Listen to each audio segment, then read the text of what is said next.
Efa miditra tsikelikely eo anatin'ny vanim-potoana ny fahavaratrasika amin'izao fotoana izao mitobaka ny fako eo ihany koa ny rano samihafa izay hita eny an-dalambe rehetra eny tsy mitazapotsiny anefa ny avy ao anivon'ny commune Antananarivo renivohitra fa mandray ny andraikitra tandrefy azy izy ireo ao anatin'ny fanadiovana. Amin'izao andro fahavaratra izao dia somary mitombo ny asa izay atao amin'ny fanadiovana ny tanàna. Nozarain'ny commune faritry ny renivohitra araka izany ny andraikitra mba ho isam-pokotany ny fanatanterahana ny fanadiovana. Anisan'ny olana anefa amin'ny fanaovana ny asa ny tsy fahampian'ny ara-bola sy ny fitaovana ka nisy araka izany ny hetsika fitadiavam-bola izay nitanterahina. Iny anivon'ireo fokotany ireo nefa ny mety misy ny hoe lesoka inona no tsy atratrarana izay tanàna madio lalandava izay. Raha raisina dia mety misy ny laza fa hoe fitaovana no tsy ampy, vola no tsy ampy. Raha nanontaniana dia ny hoe raha ho fokotany anankiray ataoko amin'ny teny frantsay hoe 1,200,000 ohatra 1 million zany raha hoe roa hetsy dia ampy hividiana ny fitaovana nefa tsy manana an'izay izy. Raha atao nefa ny kajikajy 450 fokotany eto anivon'ny boriboritany voalohany.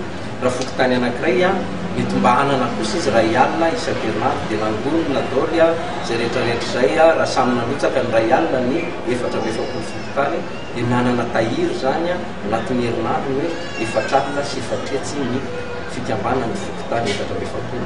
Dia iny vola iny no nentinay hividianana fitaovana sy hanaovana fanadiovana foibe isan-kerinandro amin'ny fokotany anankiroa.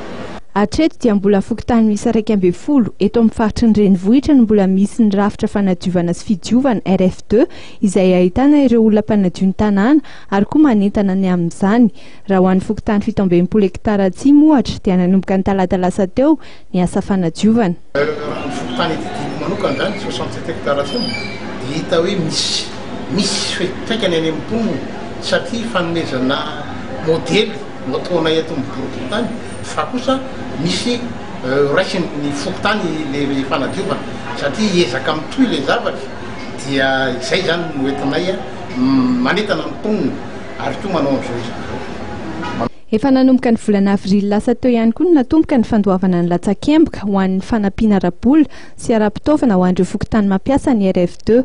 Ankoatr'izay moa dia nisy ihany koa tamin'ny androany ny fanolorana fitaovana fanadiovana ho an'ireo sivy fokotany.